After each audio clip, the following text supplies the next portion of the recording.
जय माता दी सभी को, सबका स्वागत है मेरे घर में, मेरे दिल में और मेरे चैनल में। कैसे हैं आप लोग? मॉर्निंग है संडे की और दिखा रही हूँ आपको अपनी रसोई घर का हाल, क्या क्या हो रहा है। इधर रात के कुछ बर्तन थे जो मैंने अभी आपको दिखाए, जो मैं थोड़ी देर में साफ़ कर दूँगी। और ये है हमारा नाश्ता, जी हाँ, जो मैं बचे हुए रात के पुलाव हैं उन्हीं का नाश्ता करवाऊँगी। मैं कुछ भी वेस्ट नहीं करती हूँ अपनी रसोई से, तो पहले पुराना खाना हम ख़त्म करेंगे फिर ही नया आएगा। ये मेरा रूल है, आप लोग इसे कुछ भी कह सकते हैं। और इधर मैंने घी बना कर रखा है अपना लास्ट नाइट को, तो वो भी मैं आज डिब्बे में डालूंगी। और इधर देखिए खुल चुकी है पेटी। निकालने तो कपड़े थे पर निकले गए बिस्तरे। जी हाँ, आपी के पापा ने पहले पेटी खोलना ज़्यादा अच्छा समझा, तो संडे को मेरे कपड़े नहीं निकले। कौन से कपड़े? गर्मियों के कपड़े जी। और कौन से कपड़े? हाँ जी, कहाँ घुस गए हो? यहाँ पर। कहाँ पर? भैया काम कर रहा है, आप भी करो। नहीं समझे? तो आज हम ट्रंक के अंदर पड़े हैं और पापा मुझे ट्रंक के अंदर बंद करेंगे। चलो मैं आप दोनों को भी बंद कर दूंगी। हाँ, मुझे एक बार कर दूं? वो भाग रहा है, उसको डर लग गया। आजा, दो मिनट के लिए बंद हो गया, उसके बाद करे बंद। टॉर्च दे दो। छोटा वाला टॉर्च दे, तेरे को डर लगता है? नहीं, मैं बंद नहीं करूंगा अपने लाल को। मुझे थोड़ी देर के लिए बंद कर दो। उसको बंद करना है तेरे को। छोटा टॉर्च दो। छोटा वाला टॉर्च देना। अच्छा, छोटी टॉर्च देंगे। चलो पहले भैया सफाई करना, अभी पापा करेंगे बंद। बंद करोगे मुझे बुलाना, वीडियो बनाऊंगी। इसके अंदर बंद जा रहे हैं। Bye bye. मुझे बताना कैसा रहा एक्सपीरियंस। बच्चे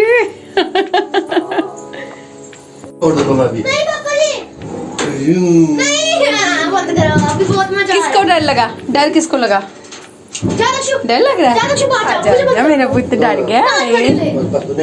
नहीं बस अभी जा। हेलो एवरीवन, जय माता दी सभी को, सबका स्वागत है मेरे घर में, मेरे दिल में और मेरे चैनल में। टाइम है 4:30 का, ठीक है जी। आज है संडे और मैंने अपना ब्लॉग सुबह स्टार्ट किया था, बट आप लोगों के साथ शेयर बात नहीं कर पाई थी। तो अभी तक हमने बस तैयार वगैरह होकर हम जा रहे हैं कहीं, किसी के घर में कीर्तन है। ये मेरा थोड़ा सा घर वाला, थोड़ा सा बाहर वाला सूट है गर्मी का। अभी मैंने ज़्यादा कपड़े नहीं निकाले हैं, ऊपर जो मिला तो मैंने पहन लिया है। किसी के घर में कीर्तन है, सत्संग है साईं बाबा जी का, तो वहीं जा रहे हैं मत्था टेक कर अपू के पापा के फ्रेंड के घर में। और आप लोग सोचेंगे ये क्या है? ये मेरी स्किन निकल रही है, आप लोग देखिए स्किन निकल रही है। तो ऐसा है, चलो जो है मैं उसे बदल नहीं सकती। मैंने कोशिश की हाइड करने की, बट नहीं हुई। स्किन मौसम चेंज होने के साथ मेरी स्किन चेंज होती है। और हम जा रहे हैं सत्संग और उसके बाद थोड़ा सा घूमने जाएंगे। प्लान था कि आज वुलन्स जो कपड़े हैं वो अंदर संभाल देंगे और सारे समर के निकालेंगे, बट इन्होंने वो पेटी खोल ली। पेटी समझते हैं ना आप लोग, जिसमें अपू और दक्षु सुबह घुसे थे। तो उस पेटी में पेटी को खोलने के कारण मेरे कपड़ों का नंबर नहीं आया। तो मैं कल करूँगी। वैसे भी मैं बहुत थकी हूँ और जो मैंने गुजिया बनाया था उसका बैटर, बहुत सारी बातें होती है तो करनी होती है आप लोगों के साथ। जो मैंने गुजिया बनाया था उसका जो बैटर है वो बचा है, तो उसका भी आज मुझे लड्डू या कुछ बनाना है। और जो दाल भी गोई थी, दोनों दालें मैं कचौरी नहीं बनाऊँगी। मैं बहुत थक गई हूँ, बहुत ज़्यादा। अकेले मैनेज करना बहुत मुश्किल है, बट नामुमकिन नहीं है। मैं हमेशा मोटिवेट रहती हूँ, अपने आप को करती हूँ। तो इसलिए उस दाल का भी आज एक अच्छी सी रेसिपी आप लोगों के शेयर करूँगी। और चलिए एक बार आप सूट देख लीजिए मेरा, क्या मैं ठीक लग रही हूँ। अब ठीक लगूँ या ना लगूँ, सूट अच्छा हो या ना हो, मैंने और सूट नहीं निकाला और इतनी गर्मी में और नया पहनने का मन ही नहीं है।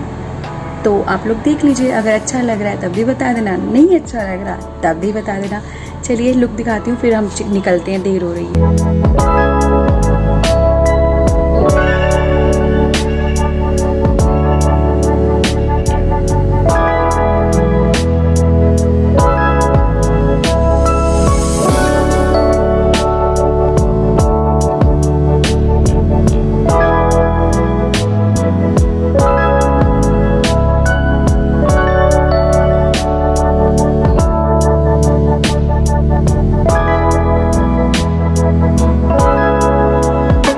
यहाँ पर आप देख सकते हैं बच्चे भी तैयार हो गए हैं। दक्ष का ये सूट काफ़ी टाइम से रखा था, इसने पहले नहीं पहना था, तो मुझे लगा अब इसको पहना देना चाहिए क्योंकि अब इसे छोटा हो जाएगा। पहले बड़ा था, अब छोटा हो जाएगा, तो इसको ये वाला ड्रेस पहनाया है। हम सब ऑर्डिनरी ही घर के कपड़ों में ही हैं, जा रहे हैं सत्संग। चलिए।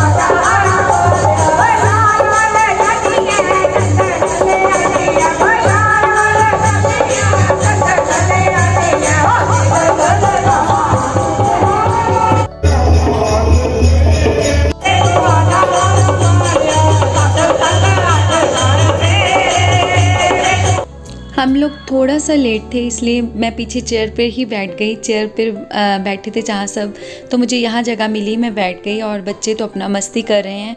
जो भी सर्व होता है बच्चों का ध्यान बस उधर ही रहता है, हम क्या खा लें। अगर पानी भी मिल रहा है तो उनके लिए पानी भी बहुत अच्छा होता है।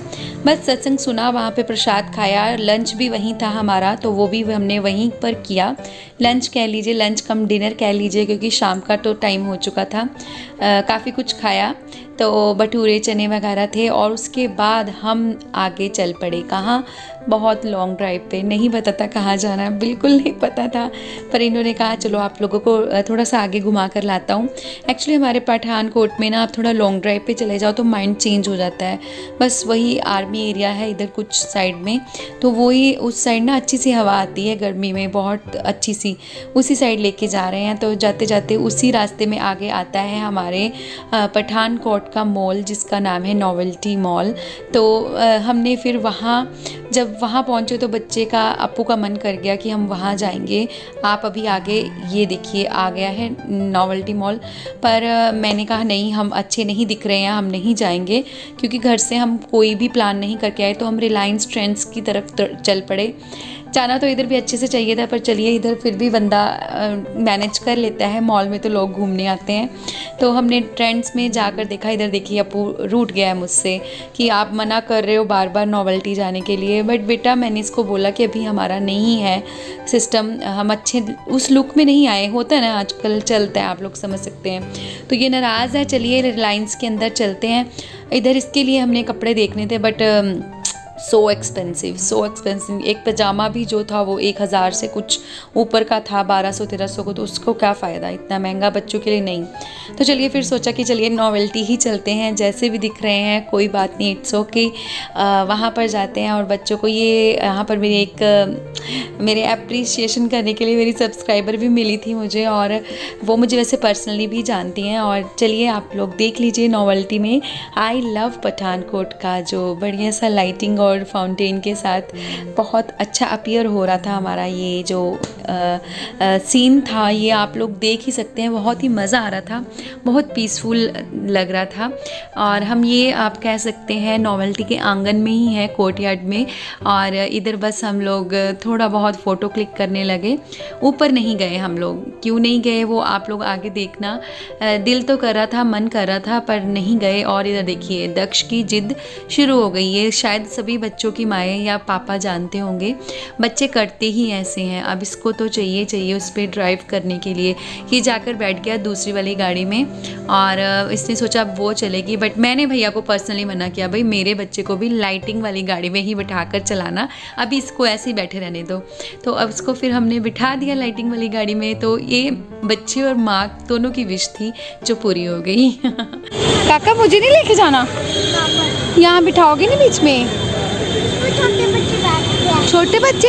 हाँ, तो फिर आप इसी में बैठो, हम जा रहे घर जा रहे। अच्छा चक्कर लगा के आओगे? अरे अरे अरे मुझे बेटा टर्न नहीं करना तूने, turn. You say that I'm psychotic, but then you like it like that.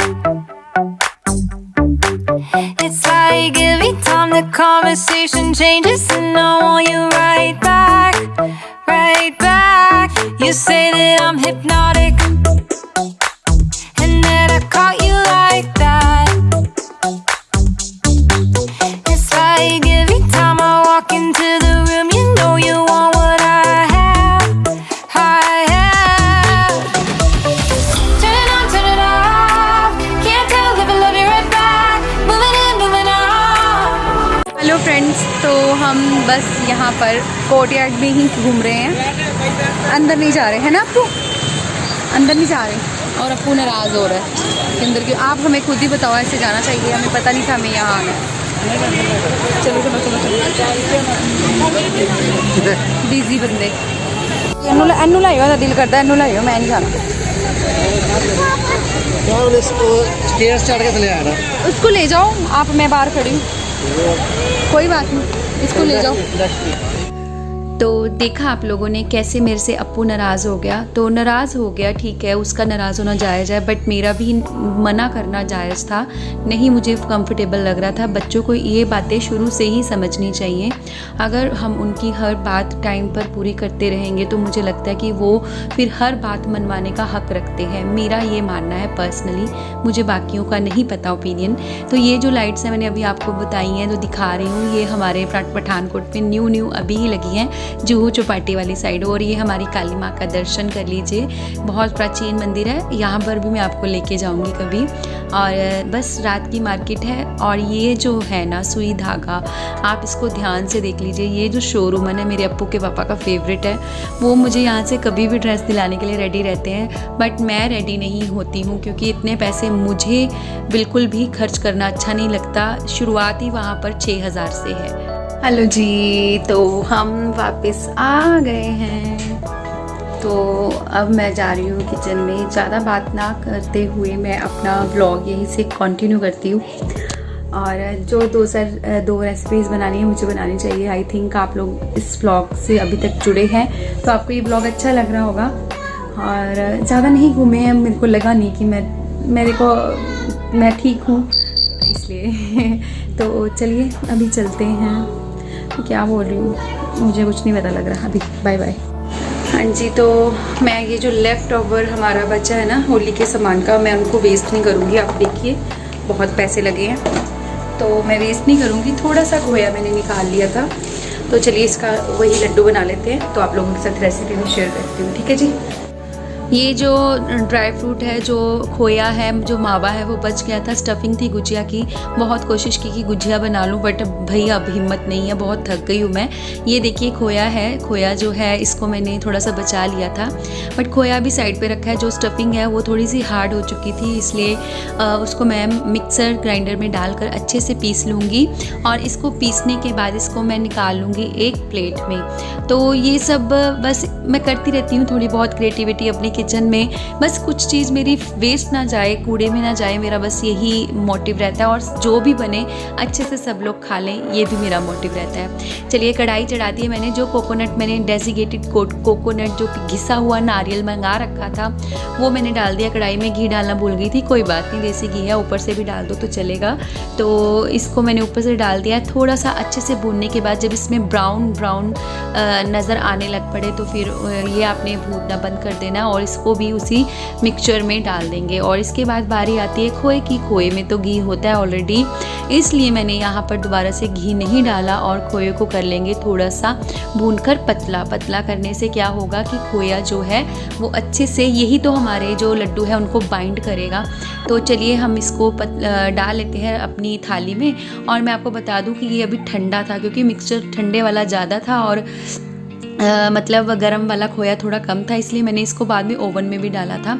यहाँ पर पिसी हुई चीनी मैंने रख ली थी, पिछली बार बची थी जब गुजिया बनाई थी, तो वही चीनी मैं इसमें मिक्स कर रही हूँ। ऑब्वियसली दूसरी चीनी तो मुंह में आएगी ना, कट कट बोलेगी, वो अच्छी नहीं लगेगी। यहाँ पर मैं मिक्स कर रही हूँ। मैंने अच्छे से मिक्स करने की कोशिश की, बड़े अच्छे से हो भी रहा था, बट लड्डू नहीं बन पाते क्योंकि ज़्यादा खोया नहीं था, थोड़ा सा था और बाकी मिक्सचर जो था ठंडा था। तो मैंने इस कंटेनर में डालकर ओवन में गर्म किया पहले मिक्सचर को, फिर मैंने ये जो है लड्डू बनाने शुरू कर दिया। आप देख सकते हैं कितना घी निकल रहा है, ये सारा देसी घी निकल रहा है इसके अंदर से, क्योंकि ऑलरेडी जो स्टफिंग बनाई है, अगर आपने गुजिया की रेसिपी देखी है उसमें भी बड़ा घी था। तो ये पूरे देसी घी के लड्डू और ड्राई फ्रूट की पिन्नियाँ ही हो गई हैं।